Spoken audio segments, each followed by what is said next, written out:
back, beer on ice. Laced up clean, yeah, the vibe feels nice. Fuck you, Tony, said we wouldn't fly. Now we running this mile high.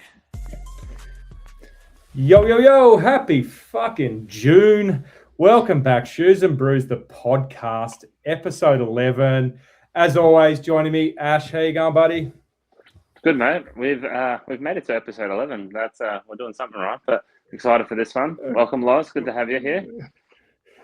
Thank you. Thanks for having me, guys. Yeah, and obviously, without further ado, Lauren, I call you Bo Diddy, but look, that was whether that was the nickname at your training, I don't know, but that's what we always called you.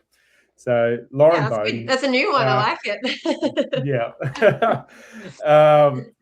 And before we get into your story, which is and achievements, which is it's quite a rap sheet, if you want to call it a rap sheet. But look, I'm probably going to get a few of these wrong, but look, 2 Olympic Games, 4 Commonwealth Games, 4 World Championships, and the one that, look, I know Olympics and Commonwealth Games and World Champs is unreal, but 12-time national champion for 400 meters that's just insane.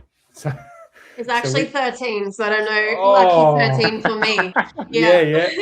Okay, so at least I got most of it right. Yes. So, but before we get into that, Shoes and Brews, it is a we do drink a beer, wine, whatever. What are we all drinking tonight? I'm on the cider, Scapegoat crisp apple cider. Nice. Very good. Excellent. I'm on rigid straight out of the fridge. Classic Carlton Draft. This smells like a local weekend of footy that's just happened. So anyway, good weekend. Yeah. What do you got, Scotty? That smells like 90s pub. Tastes like it too. But mate, I've got a random here. It's I went into my local and it's just sitting on the counter, and he's going, mate, you can have this case for $30. I just got a return, and some customer returned it. And he said, we don't stock it. So $30 done. So it's a Mountain Culture Aussie Premium Lager. There you go. All right, fuck you, Tony. Cheers. Cheers. Cheers, guys.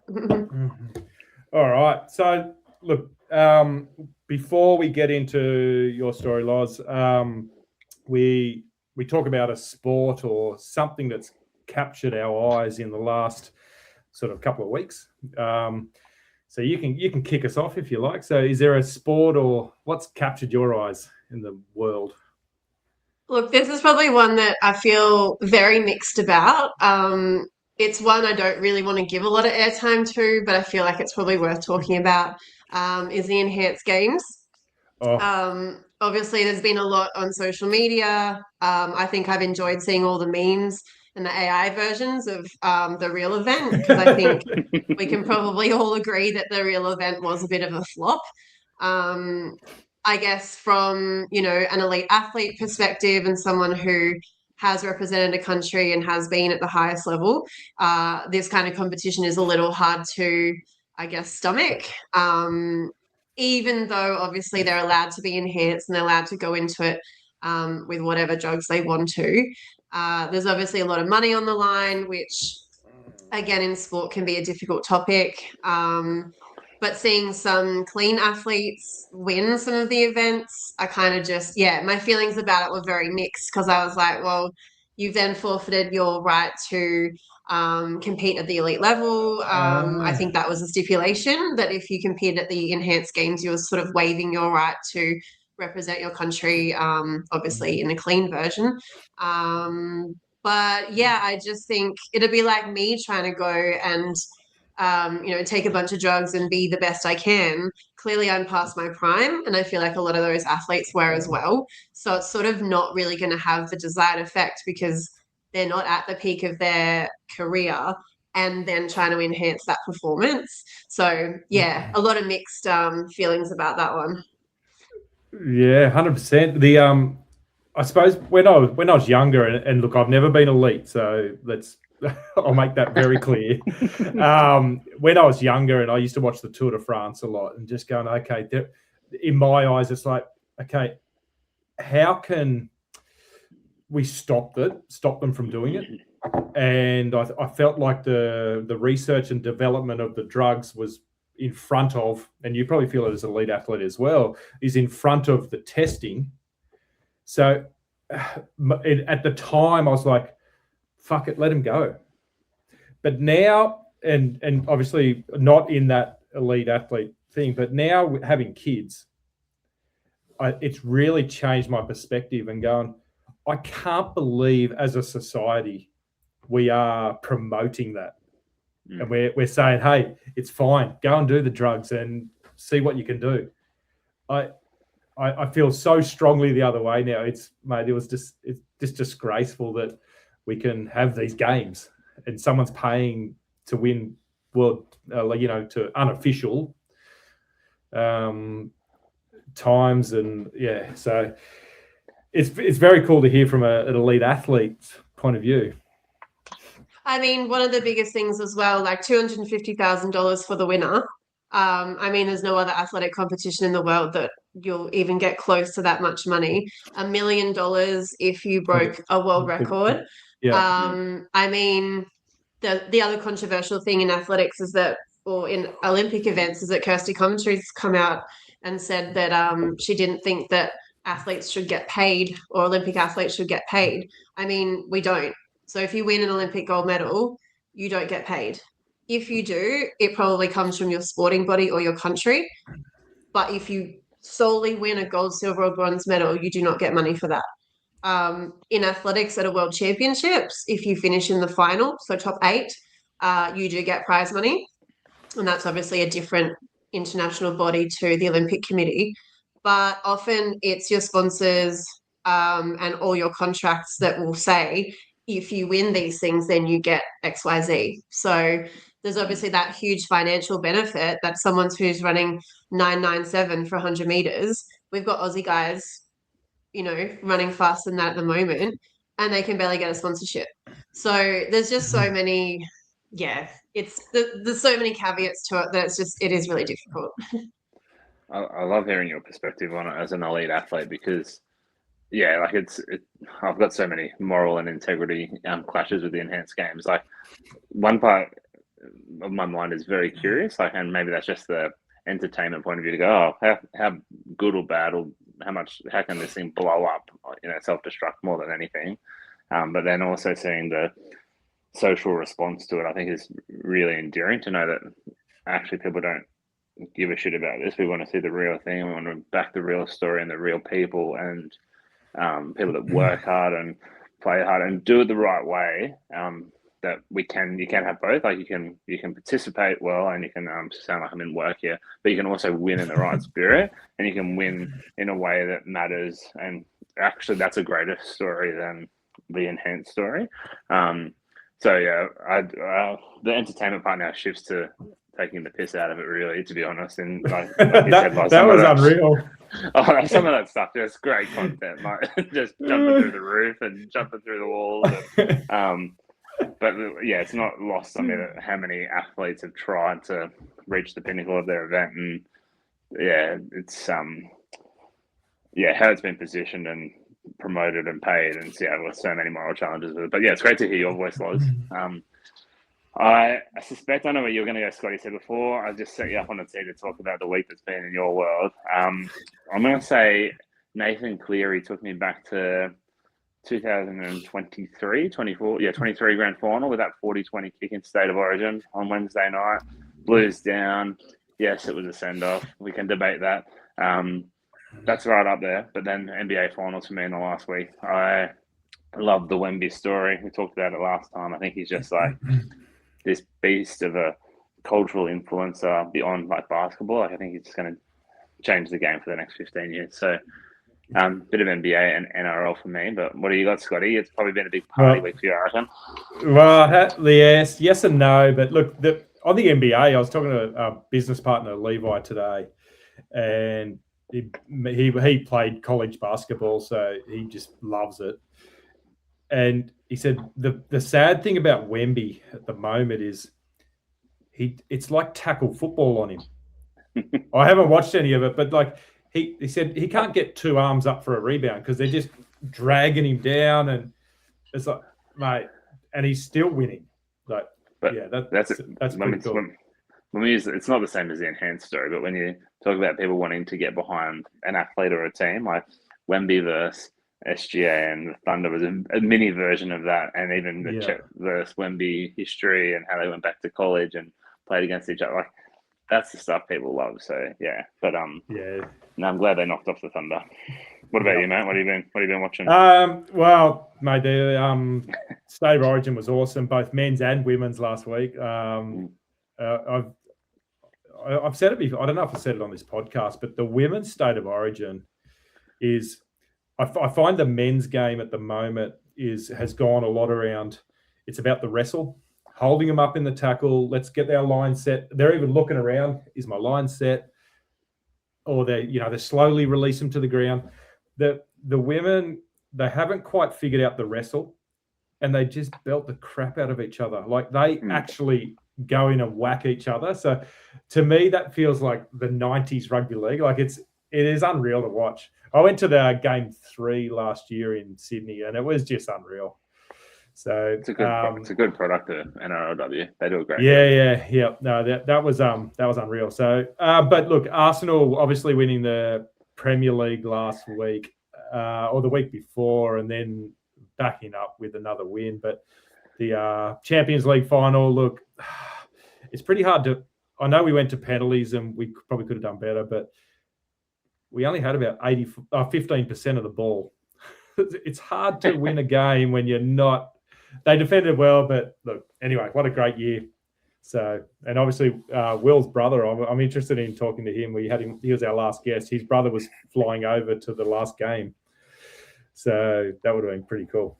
But yeah. Now it's all pretty much about to kick off. Well, next week is the World Cup, Soccer World Cup. So yeah, that'd be gold. So yeah, that's pretty much my world. And look, a big shout out to the Green Machine podcast. They've JB sent me a cool jacket. I've never had so many comments for a retro jacket, but anyway, people love it. So, and I've got the t-shirt as well.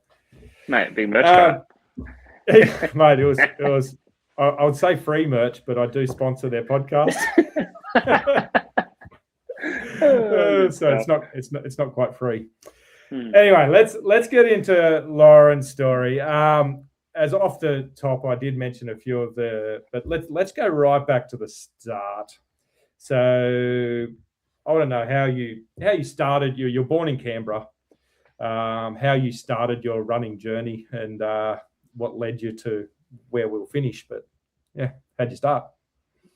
Yeah, so it all started at Corroboree, Little Athletics, so down at Dixon Oval every Saturday morning, basically from when I was 5. And when my brother Stephen was old enough, he joined a couple of years later. And yeah, it just, for me, it was just really fun. You know, you got to try different events each week.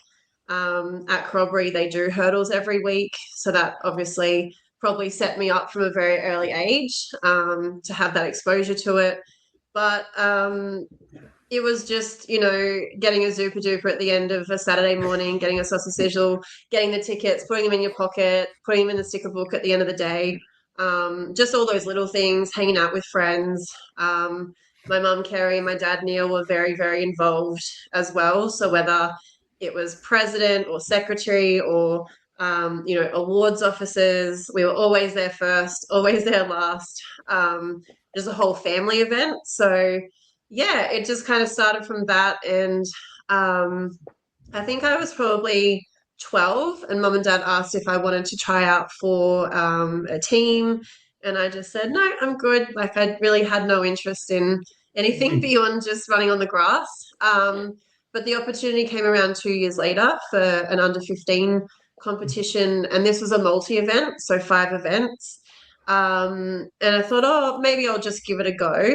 I mean, they took the top 2 girls in our age group. To be fair, there were only 2 that tried out. So I kind of made it by default anyway. But came up to the Gold Coast, competed against all the other states and territories.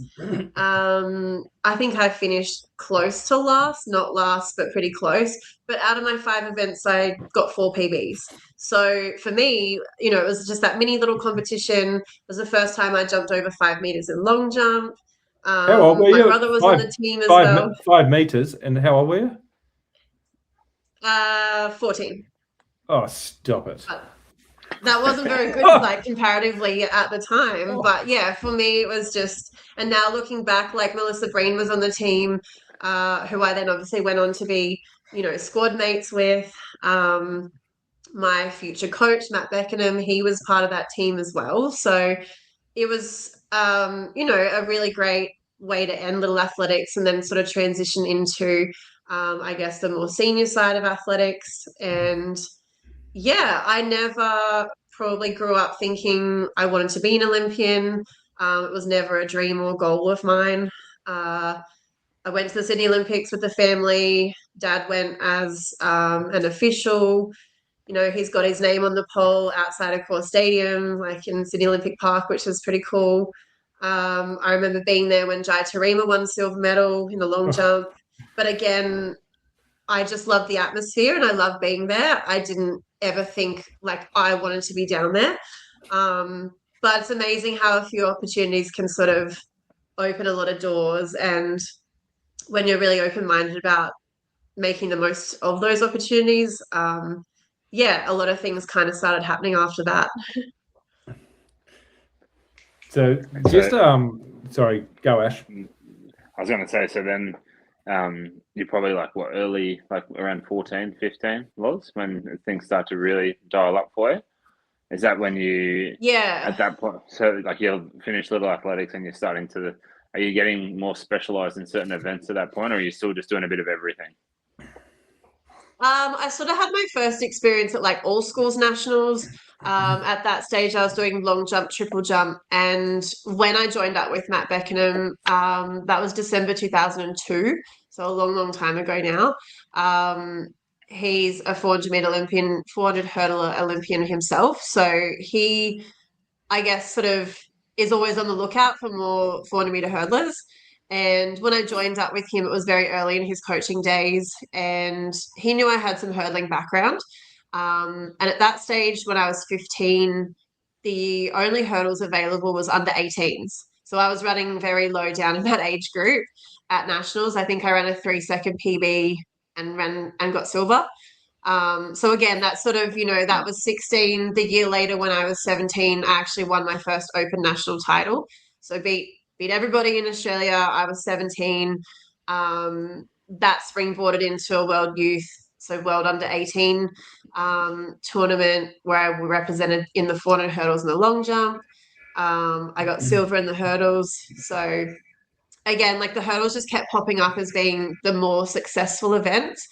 But by then, that was 2005, 2006, I managed to qualify for my first Commonwealth Games. So went down to Melbourne, year 12 schoolgirl. Some of my friends flew down to surprise me. Ran against Jana Pittman in my heat, MCG, 50,000 people just for a heat run was pretty sick. Watching some amazing events with the whole stadium full is something I would never forget. And I really do think that was the first competition where I was like, okay, I really want to do this. Like it was an open team, obviously an Australian crowd, so very supportive. But then things kind of, because of my age, by the time the Olympics in 2008 rolled around, I'd only just turned 20.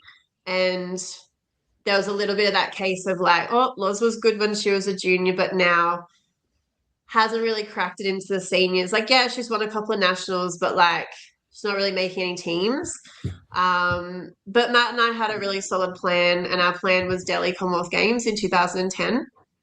And from 2010 onwards, I made every Australian team. So we stuck with the plan. We knew there was people in the background talking whatever talk they wanted.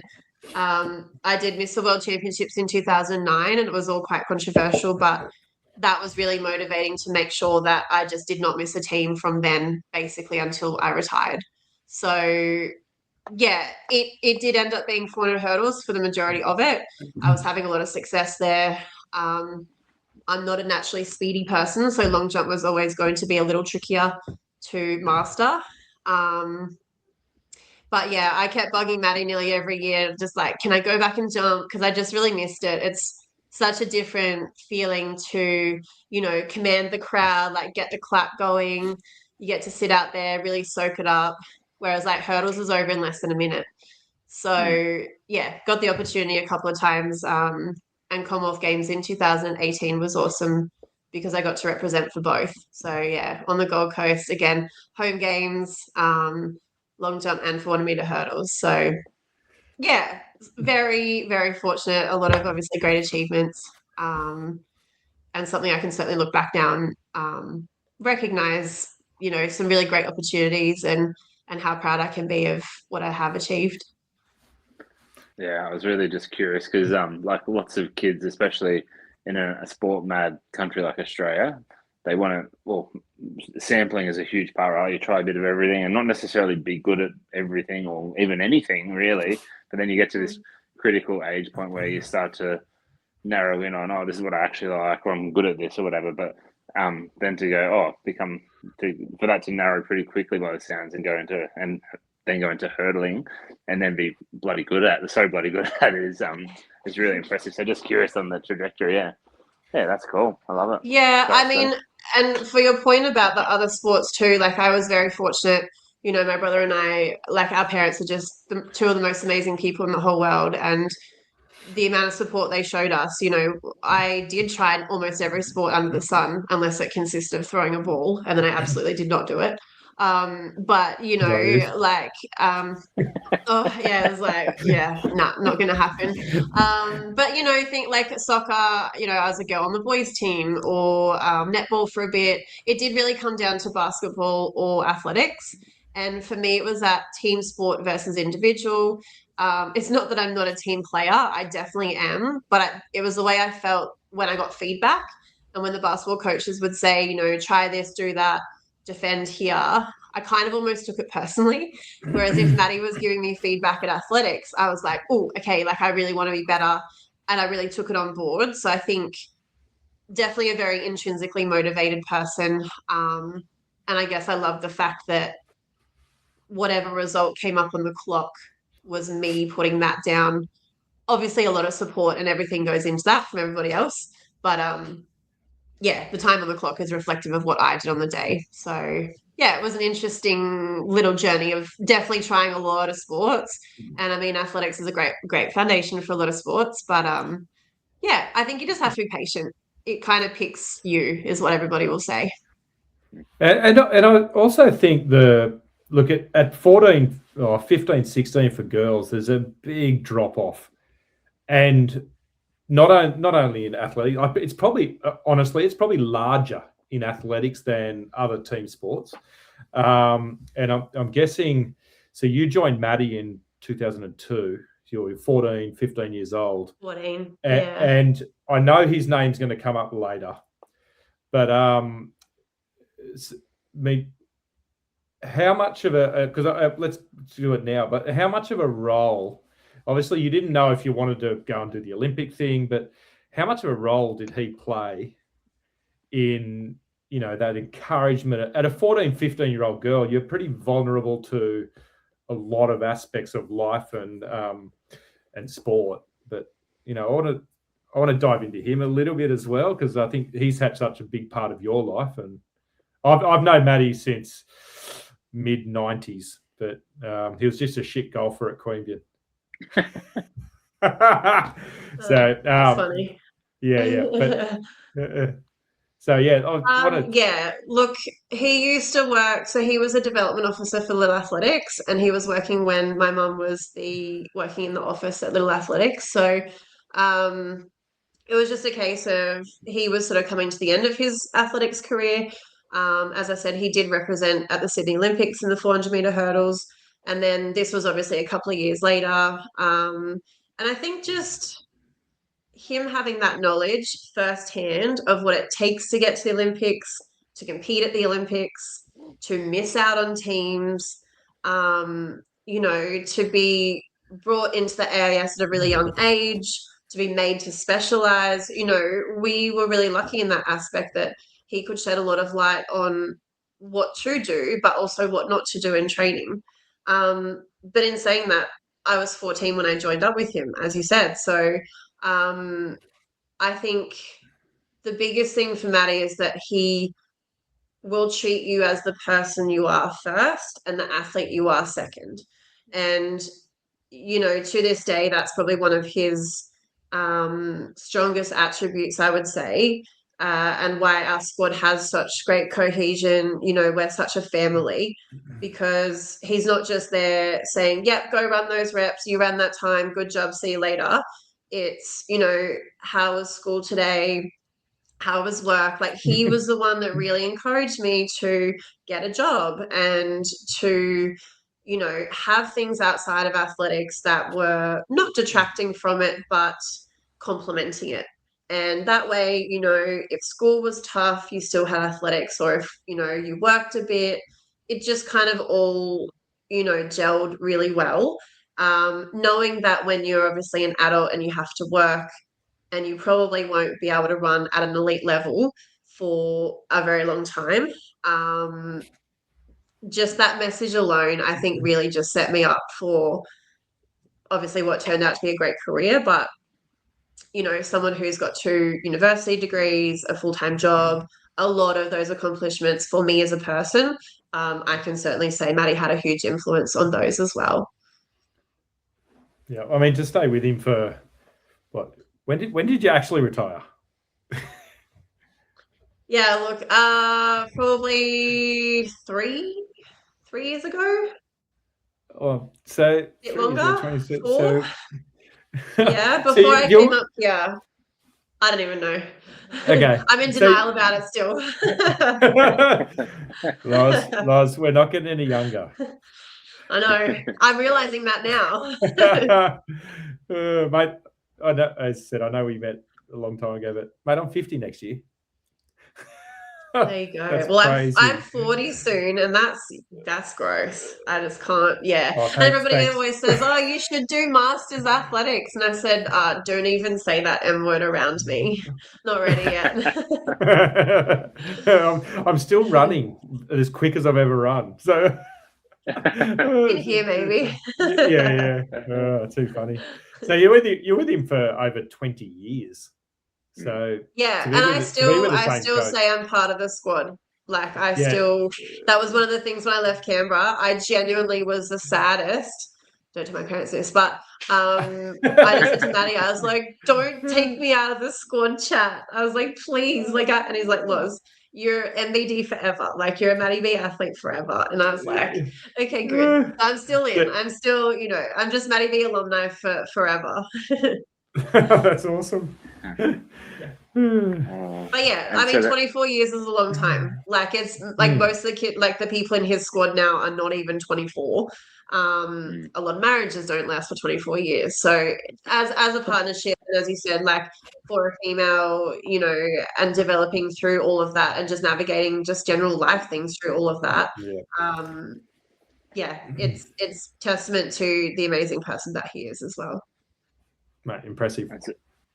And so if we go back to like that 14 to 18-year-old window, which is obviously like a crazy pivotal period in your life, I'm guessing training pretty much every day at AIS in Canberra was? Yep. Going to school, like just becoming a person, like being your own person.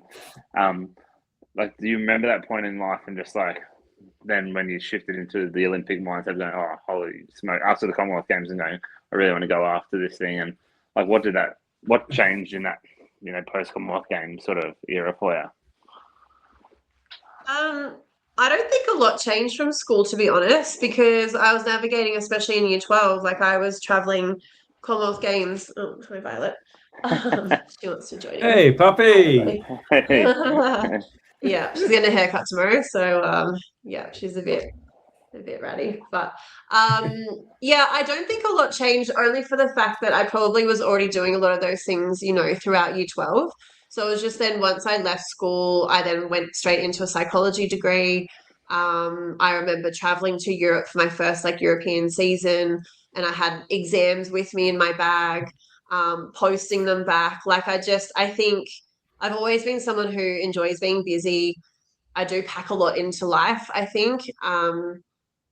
And yeah, I think having uni and things to work on gave me a bit of that shift in focus. So it was like I could be at the track, train there, do the recovery I needed, but then sort of fit uni around it.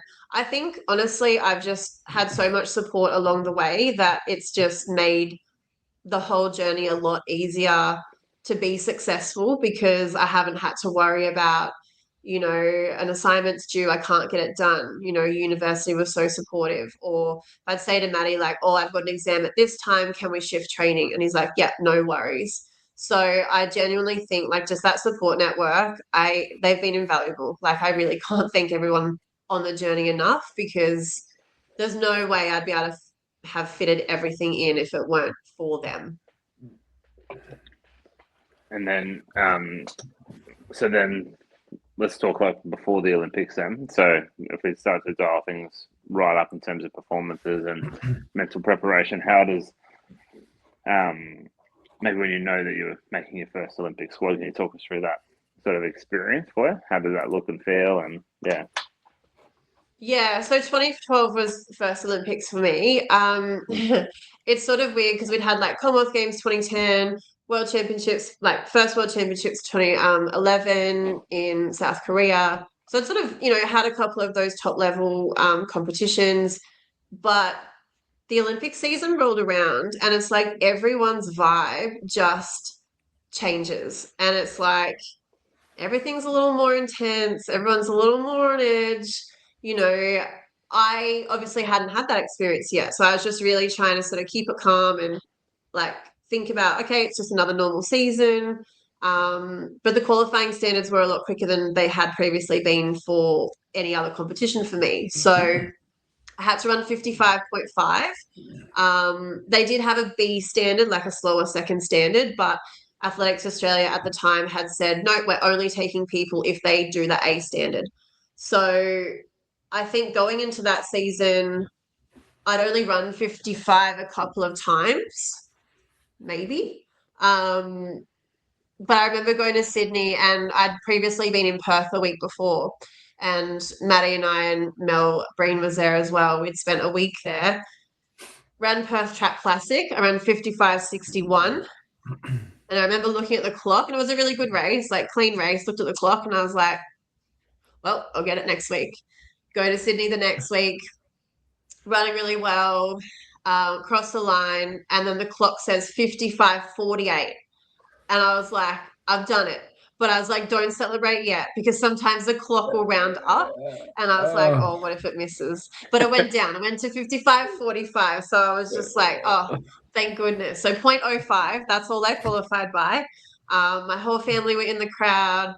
They had Lauren supporter shirts on and everything. It was honestly just a huge relief, because then I could go into nationals. No one else had a qualifier. I would never say you've just got to win, because in a 400-meter hurdle race, when you've got 10 hurdles, that's not always the easiest job. But it was get around, win nationals, and make it impossible for the selectors not to select you. A month later, I got a patella tendon tear, so in my knee. And that was really hard to manage, because basically doing anything slow was really painful. I couldn't do any plyos, hopping, bounding, all those sorts of things. Jogging even hurt. So it was basically just run and hurdle. Went to Europe, did a few races. I remember Maddie, I called him after each race in tears, just saying, what's happening? This is not how an Olympic season's supposed to be. But look, we just had to manage it. Obviously not the best way to go into an Olympics, but just shifting the goal a bit. Lined up in London, the crowd is honestly my favorite crowd to ever run in front of. 80,000 people, and like a really knowledgeable crowd, but just a really kind, like supportive crowd. Like they would cheer for everybody. I had a British athlete in my race, but I genuinely didn't even know how my knee would hold up. Qualified for the semi-finals by 0.01. That was very stressful. Literally like the width of your shirt. So I had to wait for all the other races, and I'm watching and stressing, and I was like, oh, I get to do it all again. So just like it's just always like this roller coaster of emotion, because it's like, you know, you have all these really successful times, and then you have, you know, the challenging times. Look, I think it was 20 or 21st in the world. Very proud of that. Like, I mean, not what I wanted for my first Olympics, but battled on. And then as it was, I came home and had 4 months off running after that, so I could actually get my knee better. And then I came out in 2013 and had the best season I'd ever had. So I was always one to sort of look for those positives and then just sort of build on it. What else can we do? What's next? How do we be even better? But I want to go, the human body, I always say, is just an amazing tool, right? But you've had this really stressful lead up to qualifying, and then I wonder how much that obviously the release or the relief of making this team, it's all of a sudden, okay, then you get injured. It's you hear about, you know, people all the time. You work. Okay, I've got holidays next week, and then they're sick. So yeah, I wonder the intensity of the whole body and the mind, and then all of a sudden you're injured. But you do then hear about the other side where you come out of it and you had your best season ever in the year after. So let's keep going with that, because obviously you've got a few more years to the next Olympics where you want to improve and keep. Yeah, I mean, 2013 I think was probably my best like international season. So we had World Championships in Russia, in Moscow, which was actually awesome. And I finished 14th, I think, which was the highest result I've had. I mean, there's been a few relay races I've had amongst these teams as well. But that was just a great competition to sort of consolidate, like, yep, you belong here, you're improving. I ran 55.08 that year for a PB, and then that stayed my PB. So this is 2013. It stayed my PB for 6 years from there. So whilst I was making teams, I wasn't actually running faster. So that's a really interesting element as well, because you are achieving what you want to achieve, but at the same time not. But anyway, so yeah, 2013 was great. Went to Com Games in 2014. Got to be a team captain, which was very cool. The Commonwealth Games this year are about team captain for the track team. Yeah. That's awesome. Yeah, so yeah, I did a couple of years as that, which was really special. The team for Glasgow Com Games was so big that I think I was but the hurdle sprints, one of the captains, because we had over 100 athletes in that team. But yeah, the team for Commonwealth Games this year is about to be picked, and they're going back to Glasgow. So again, you know, Scotland, like, fantastic crowd. The weather wasn't always great there, but parents got to come, like family got to come and watch, which was cool. And then 2015 was Beijing World Championships. I didn't particularly run that well. Like, it was okay, but it was nothing special. Made semi-finals, you know, which was really good. And then again, it was leading into Rio 2016, which I feel was a lot less stressful in terms of qualifying. Got the job done, got on the team. Just a very different vibe. I think Rio versus London, very different feel to the city. There was a lot of media leading up to Rio around the Zika virus with the mosquitoes. A lot of talk around, you know, it being a third world country and don't wear your diamonds because people will snatch them. And, like it all was very like scary for us because that's how they made it sound that it was going to be. And in reality, it it wasn't was that bad. completely different. Well, I think if you put yourself in those situations, then Yeah. you're kind of asking for it. But it's like if you're just going to the village and the track, or like the Nike Safe House where you can go and pick up some product, or Oakley or whatever, that's fine. You're going to the places that you've got accreditation for, they're safe. So yeah, it was just, look, I mean, you couldn't flush paper down the toilet in Rio. When you put it in a basket. Always just those. Yeah. Yeah. So yeah, there's all those, fun little village life things that end up happening, which are just a bit of a sidebar to, one of the biggest competitions of your life where you're supposed to be in the best shape ever and you can't flush paper down the toilet. But look, it's the same for everyone. So you just kind of have to go with it. And yeah, I don't know.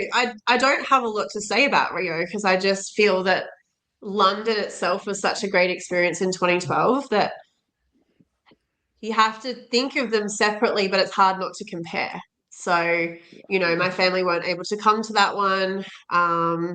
Just a very different feel overall for me. It was also your second. Yeah. Also your second. I think the first one is I've made it. I'm here. It's probably got a different feel. Yeah, and we definitely had that sense. And I say we because Matt actually bought us, and I've still got mine, actually, the original, an Olympic ring.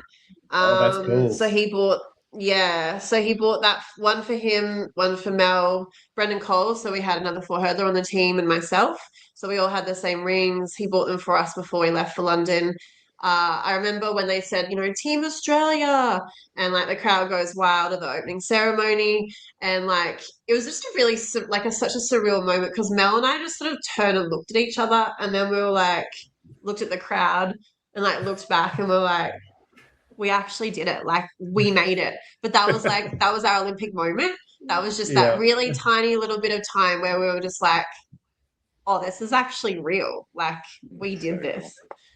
So you're right. I think, Rio didn't have that same sparkle to it. But still a great, it's still a great experience. I think then off that into 2017, we had World Championships back in London. Great. So we got to go back to the Olympic Stadium. Loved that. But I didn't make it out of the heats. So that probably was my worst performing championship. Every other one I'd made it out of the heats into semi-finals. Honestly, really can't pinpoint what happened. Just wasn't my day, I guess. I think I ran in the relay as well, but I also think I probably was a bit over it, to be honest. And that was just that icing on the cake where I just had to say to Maddie, like, I'm not done, but I think I'm done with hurdles at the moment. Like, what do we do? And then this is when long jump came back in the picture. So for the end of 2017, so it's 2017 into 2018 season, went back into long jump, was loving it, I was having so much fun, came to Brisbane, jumped a huge PB. I jumped 6:52 and 6:54 windy. And, like at the time it was like, oh, she's a four hurdler and she's doing long jump.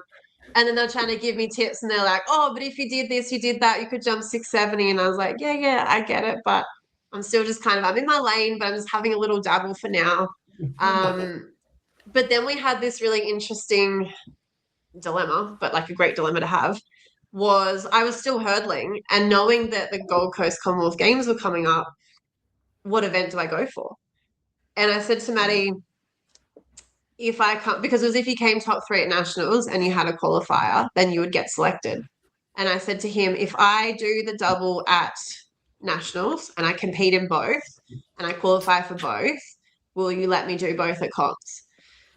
And he was like, let's see. Like the program at nationals lent itself to heats of the 4 hurdles, qualifying for long jump, semi-finals for the hurdles, which is very unusual, long jump final, 4 hurdle final. So it was a huge program. I won the hurdles, which was fantastic, 56 low, I think. And then I got third in long jump. So I was like, well, I guess we're jumping at Gold Coast. So the 400 hurdles for that year was just really a backup. A little bit, but I was still very seriously training for it. It was just kind of like, right, well, the jumps is going okay. It's insurance policy. Yeah, a little bit. But then the real problem was that on the Commonwealth Games program, the 4 hurdle final and the long jump final were 5 minutes apart. Ooh. On the program, 5 minutes. So I was like, look, it's a bridge that we'll happily cross if and when we get to it. As the universe would have it, it was not to be. So I actually ran one of my fastest races internationally at a championship in the hurdles. I ran 55.75. Didn't even make it out of the heat, which is insane. I think that put me 10th overall. However, again, I had a knee injury leading into this, the same knee injury, but on my jumping leg. Had not jumped for 3 weeks going into Con Games. So I step out on the track for the long jump qualifying. I have no idea what my knee's going to do. Run down, do a little takeoff off the board. And I was like, okay, we're good. Did my first round jump, pretty average. I think it was barely even 6 meters. But I was like, all right, I don't feel anything. So I was like, let's just go for it.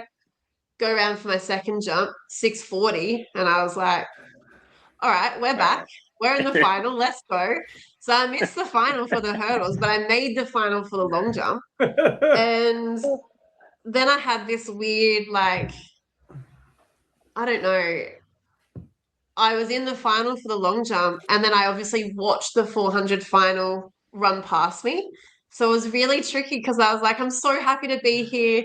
This is so fun. Like, I finally get to get an Aussie crowd, like behind me. But I was also like, oh, I really want to be out there racing because like people I'd raced for years against were getting medals. And that was one thing I always wanted and never got was, a Commonwealth Games medal. I was 4th 4 times I've got that. I've got that on very here. Close. Forever 4th. But look, I mean, it's still great achievements. The long jump final did not go fantastically, but like, I got to see my housemates and my family and all my, it was like a meet in Canberra because they were down at the fence, high-fiving, like the judges. Where was the Gold Coast one? Was that at Robina Stadium? Yeah, Carrara. Yeah. Because it doesn't hold that. It only holds 25, 30 maybe.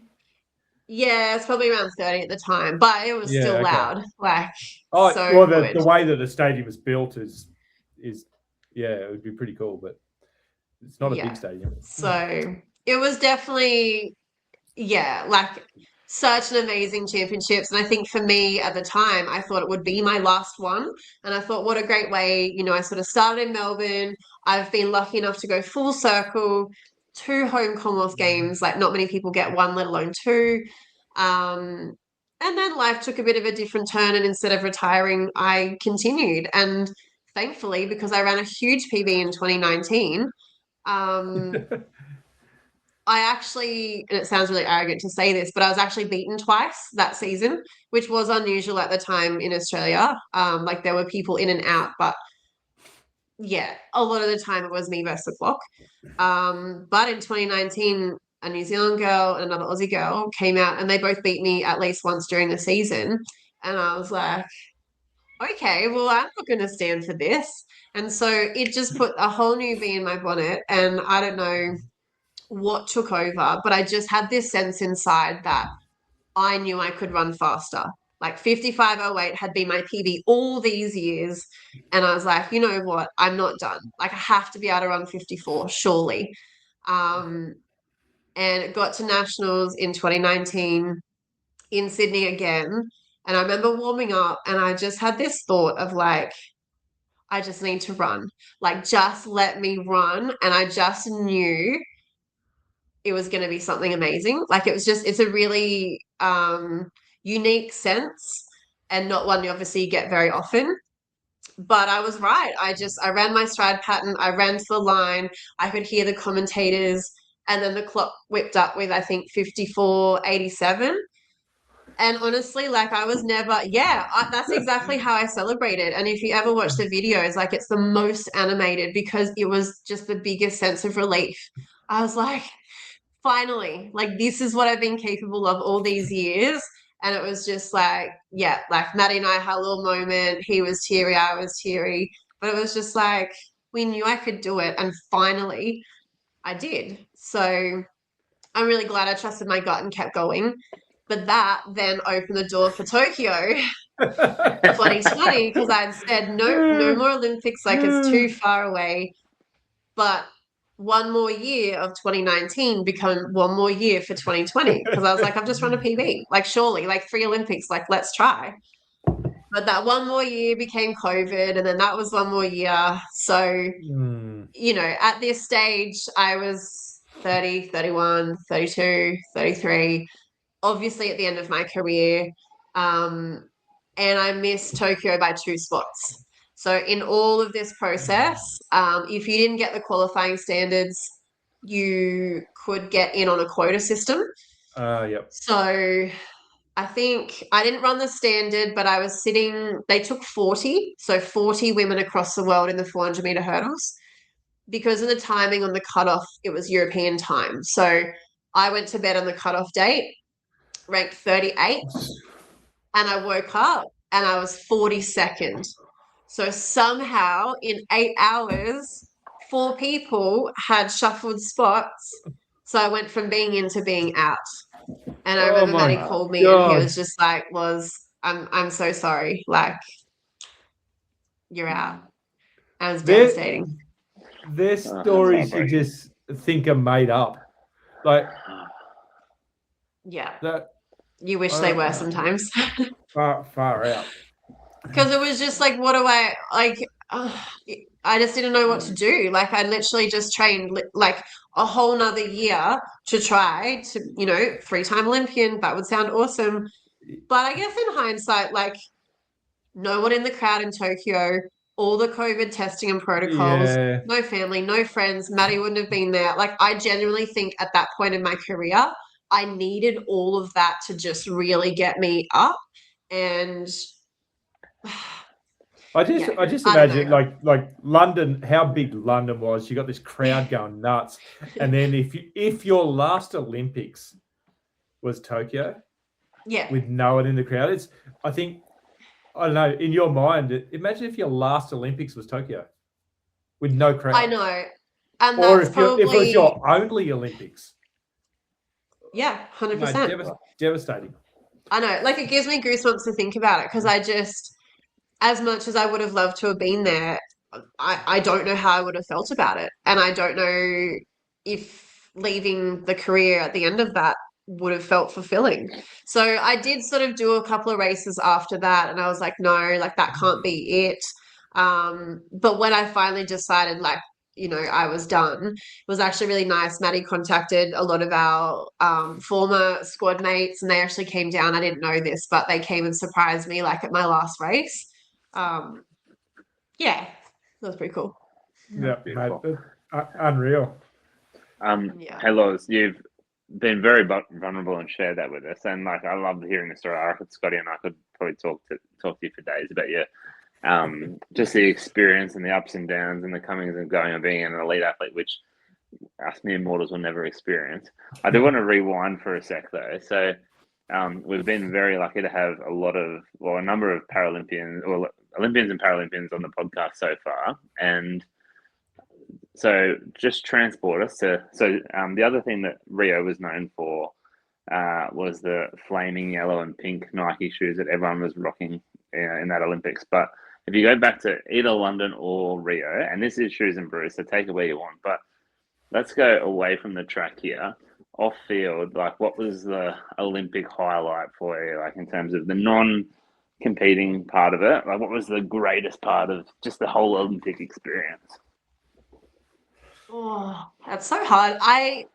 For me, I really love the team atmosphere. So as much as I said before, I'm not much of a team player, I definitely am.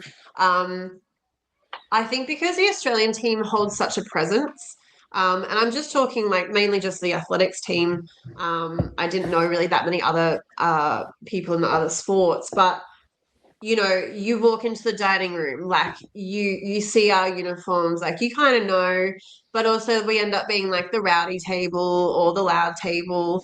You know, I think a lot of the early days from, I don't know when it was, we started to introduce like a little bit of an initiation, like into the team. Nothing, you know, mean or anything, but there'd be like people running laps around the dining hall seeing if you didn't get caught. Like it's a bit rowdy, but like just I Yeah. think just some dining room shenanigans were always fun. But it's also such a great people watching place. And you're like, oh, there's Usain Bolt over there. Oh, there's Roger Federer over there. Oh, there's, you know, LeBron. Like just crazy stuff that for obviously people who are not in that world, they just completely fangirl over it.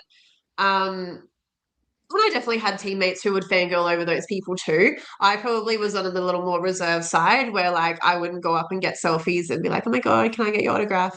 Because I kind of feel like we're one of them. Like we're not, because there's still that really 1% of the 1% that's just like, you know, they're ridiculous.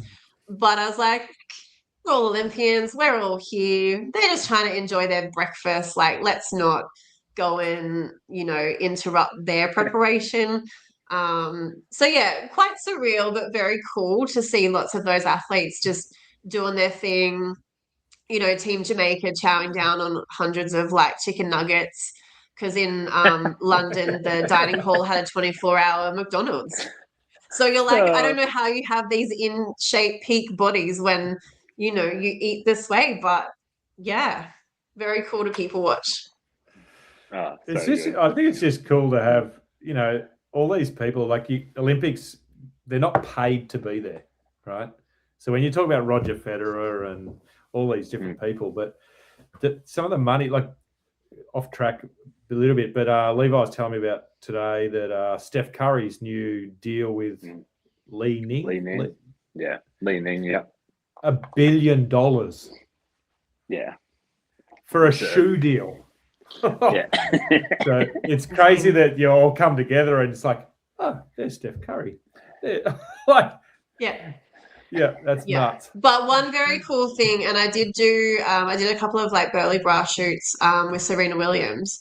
And one thing that I did hear in an interview, and look, I don't know if she was just saying this, but she seemed like a pretty nice person. They said if your house was burning down, like obviously she's won a lot of Grand Slams and amazing things in her career. They said if your house was burning down, like what's like the one sporting thing that you would absolutely have to grab before you ran out? And she said her Olympic gold medal. And I was like, you know what? I really value that because the amount of money and the amount of Grand Slams that you've won, like that means a lot to me, that means a lot to you. So that was pretty cool to hear. Well, in their careers, like it's the same as any Olympian, but for the tennis, mate, they might have 3 Olympics. Some of them could have 4, right? Mate, they play 4 majors a year, so like the Olympics should be held higher, but there's just not the cash there for them. But that's impressive. So you've had a few. I mean, we're kicking on. We could, as I said, we could talk for hours. We'll get into that. Probably the questions. We might have to have you on for round 2. We've said that with a lot of guests, Ash. Sorry, I'm trying to keep it brief. No, I think Ash and I love hearing about it and then expanding. So if we could talk for hours. I think Ash is frozen, has he? Yep. Oh no, I can hear it. Sorry, He's back. He's back. Yeah. So I'm back. Before we get into those questions, I just want to talk about sponsors along the way. So you've had a few sponsors and how much because I've been involved in the shoe industry for 33 years or so, and obviously a lot of the athletes are sponsored by shoe companies. But what does that look like for? Because I don't think a lot of the punter realizes that there's probably not a lot of money that they're giving, and it's just a bit of product and might be a little bit of cash incentive here and there. But what do some of these sponsorships look like? Look, you pretty much nailed it on the head, and I think it's probably getting harder with there being more social media and televised exposure. I was probably a little bit in the thick of it, but then not as much as now. But basically, it was just a lot of handshake deals at the time. My mum, as I said, was working in little athletics. She then met George Lawler at Nike and introduced me. And then we pretty much just there was nothing in writing. It was just, yep, here's a bit of product, here's some shoes. And then that changed over the years. So sometimes it was like, hey, Loz, you got $500 to spend, or, X amount. So whenever I was down at the Melbourne Grand Prix, I would always go into Nike and just try and stock up. Look, I mean, footwear's expensive, right? So very, very grateful to have had that support. I do remember a conversation I had with a distance runner one year, and she had told me that she was on like a $20,000 contract. And I was like, oh, that's nice. Like, I might chat with him when I get back. Obviously got in trouble for that because she wasn't supposed to have said anything. But the difference was she's a distance runner and I was not. She could attend, the Nike She Runs 5-kilometer events. I mean, I could, but I wasn't going to be winning them. She could go and do road races. Basically, her exposure for the brand would be more than mine. So regardless of the fact that I was making teams for 10 plus years straight and she made one, it was more about that instant exposure. And look, from a business point of view, I get it. Like, I 100% get that. But at the time, it does kind of suck because any product or money that you can get is obviously going to help. So Nike was the main one for me, and Oakley, which was really awesome. Same thing, we'd go to the Oakley product house wherever we were, like London, whichever championship, go and get the merch from there. Same with Nike. So yep, I've got a few pairs of those bright colored spikes that you spoke about before. Definitely did not love them, but yeah, so it's tough if you basically don't have probably now the social media presence as well. Brands are not going to really give you a second look. I remember, this was going to be far-fetched, but I approached Lexus one time because they had a model car that was a 200H, and obviously the shortened version of 200-meter hurdles is 200H. And I had just broken the Australian record in Canberra for the 200-meter hurdles. Not my normal event, obviously half the distance, but I was like, sick, like, let's just approach them and just see. And the guy literally said to me, oh, how many followers do you have? Meanwhile, I didn't have any social media right then. And so he gets up Sally Pearson's profile and goes, oh, well, she's got, this many. And I was like, really? Like, are you really going to compare me to like an Olympic gold medalist? Like, of course I don't have as much following as her. But that was just, and they're like, thank you. Like, it's been nice to chat, but like, see you later. So look, if you've got good managers that have good connections, that obviously helps as well. But yeah, it's tough. Yeah, and I probably knew the answer beforehand, but look, I think the fact that 2 Olympics, 4 Comm Games, or 13 national champs, like, it's still tough. Like, the sponsors just aren't there, so it comes down to just personal and self-drive. So for you to do that for so long is just impressive and unreal to hear all these stories. But before we kick into look, as I said, we could talk for bloody hours. Before we kick into some fast 5 questions, or as long as you want, I just want to know, shoes and brews, like, what's your favorite shoe ever? So before Nike, I received a little bit of product from Mizuno, and I think they're just going to always hold just a little place in my heart. Look, their clothing at the time, I don't know what body shape it was built for. Not a female Australian athlete, that's for sure. Definitely not 6 foot sprinters. No, yeah. So product was not great, but I really loved their shoes, and the creation was a very out there shoe, I feel, for its time.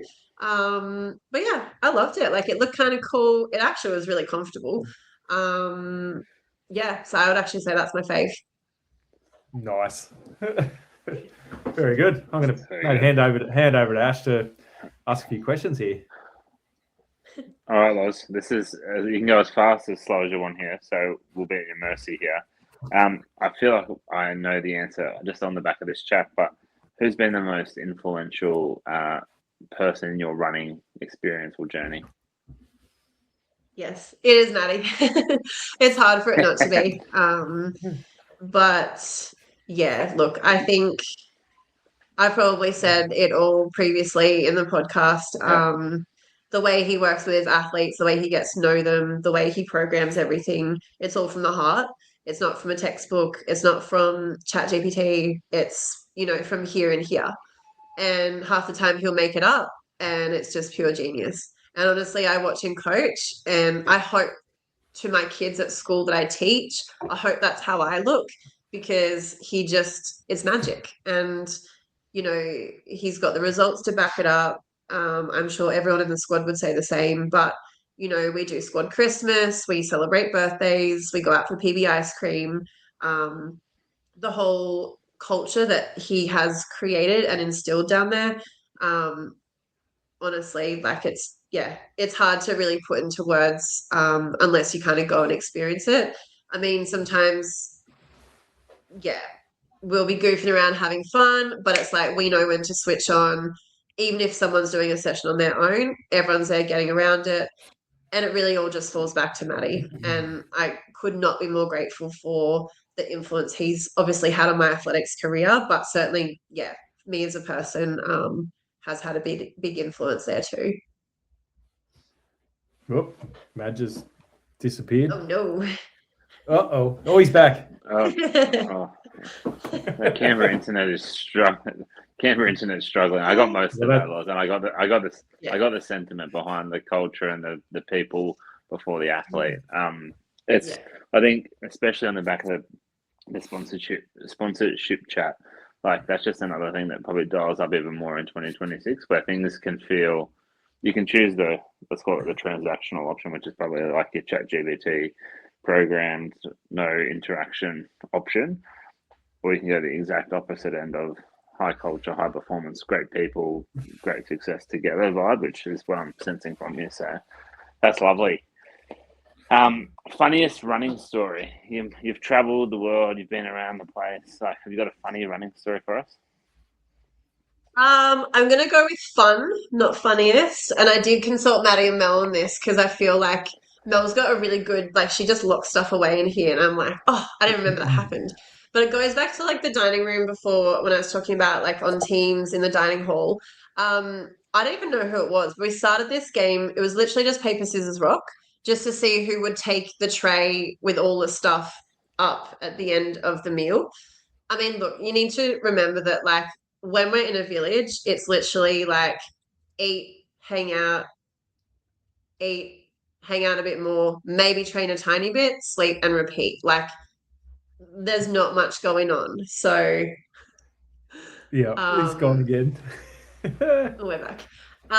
So look, we're always looking for ways to entertain ourselves. So this paper, scissors, rock game ended up becoming like you would just do it with somebody. It was like, hey, do you want to just do like paper, scissors, rock, and we'll just see. So if you lost, you had to take that person's tray plus all your stuff. It definitely got pretty epic at times, and we've got people, with like 20 trays trying to walk them like to the washing bay. But that happened for a few teams. There just takes a few core people to get some of those things running. But yeah, so just like a really fun memory that popped up from a few teams. Nice. Who's the biggest pest that you've ever had on your team? And are you happy to name them?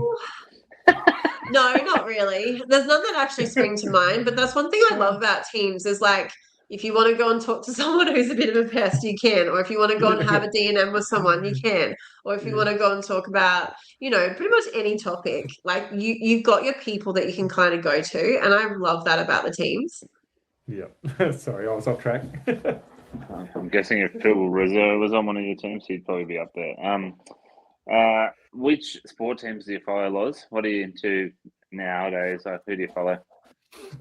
Yeah, so for reasons unbeknown to anybody in my family, I go for St Kilda.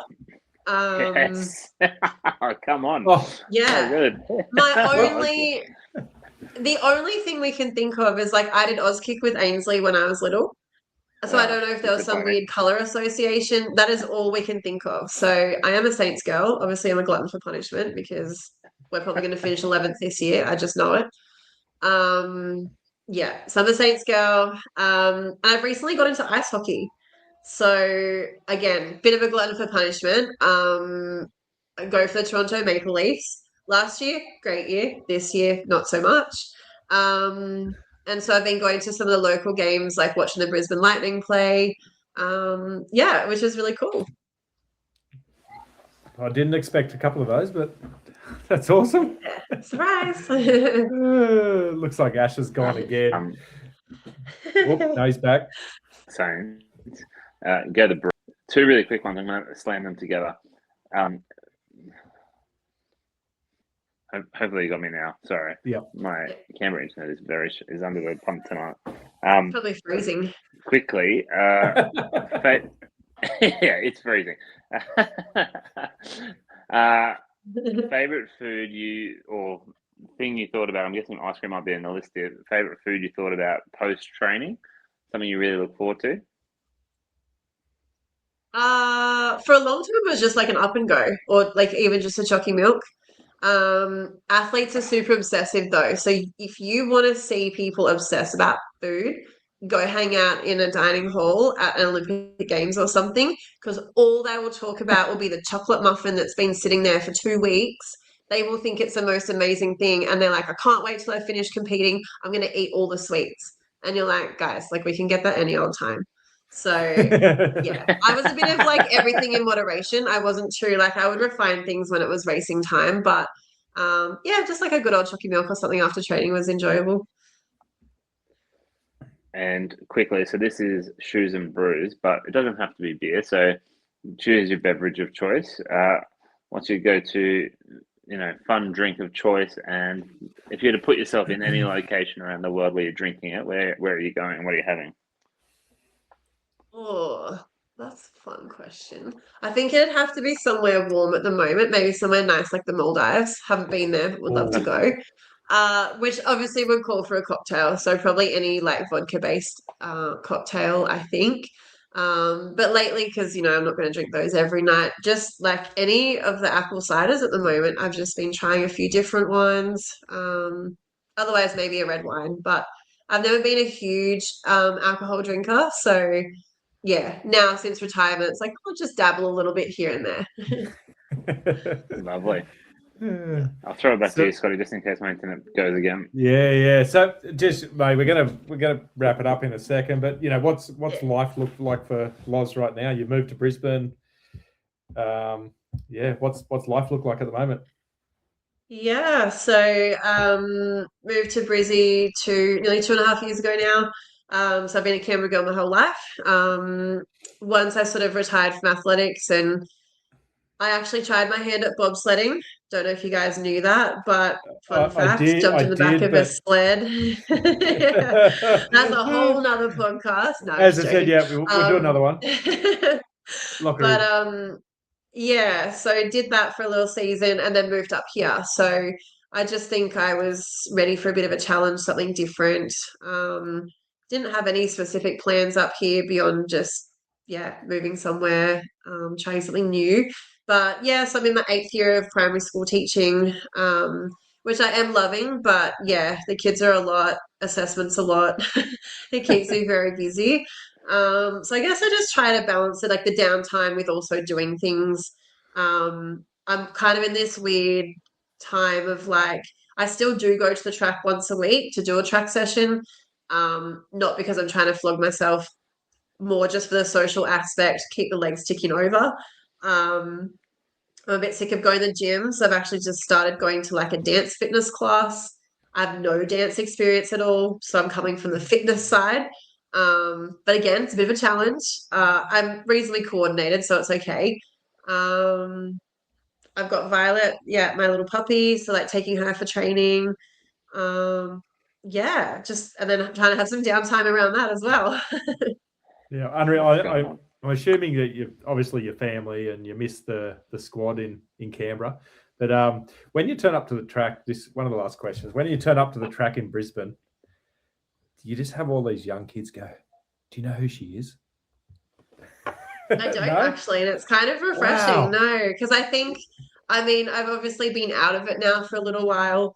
But in saying that, I have just started coaching just yesterday, actually, at one of the private schools here. So obviously they gave me a bit of a G up, and it's an all-girls school. So they're like, look, we're really lucky to have Loz here. But look, they're 12 and 13-year-old girls. So like the age gap between my relevance and for them is getting more. So it's like they do, some of them are like, oh, that's so cool. You went to the Olympics, and others are like, cool, can I go talk to my friends? So it's kind of refreshing in a way, but you go back to Canberra and everyone's like, oh, hey, yeah, saw you did this, saw you did that. Like there's no separation down there. But I'm sure it's like I know my daughter is just all she does is and talk about is football, so soccer. Mate, I'm sure for you, like if you can hit that 14-year-old, 13-year-old Loz that just like lives and breathes, I want to do this. Mate, that's I know my daughter would just froth over having someone that's in her sport that's got that same sort of level of expertise and achievement that you've had. Was mate, it changed their lives, some of them. So mate, unreal that you're keeping hopefully. I have just recently started coaching, actually with Maddie. We're sort of tandem coaching another athlete up here. Her name's Chai, and she's 21, and she's actually just flown to Taiwan for an under-23 team. And she'd never had any hurdle experience, so I took her on in September, and we got her to the national final this year for the 400-meter hurdles, and she ran 5th, which is a huge achievement. So I am sort of slowly, I wouldn't say branching out into coaching elite, I still say mentoring for now. But Scotty, you kind of touched on that. And I guess it's that element of Maddie, hopefully, as well, that I'd just love to have any type of impact, not just as the coach and the athletic side of things, but, just helping with communication or a little bit of advice about these sorts of things. Yeah, it's actually been really fun. So it could be something in the future I look a bit more into. Yeah. No, thanks for look. It's been a long podcast. Thank you so much for your time. As I said, I could talk all day. Ash could talk all day. We love listening to the stories, and I think I'll have to get Maddie on as well at some point.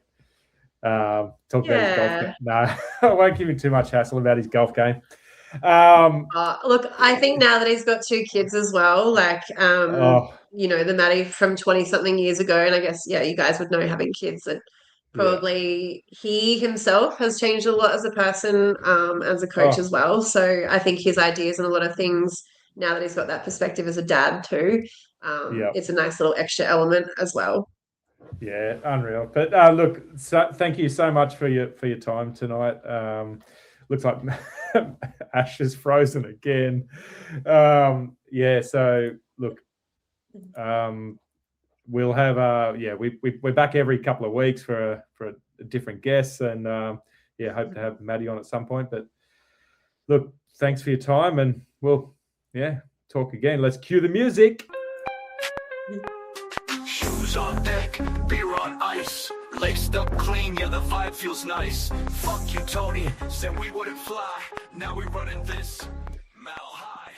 Oh, Ash is back. End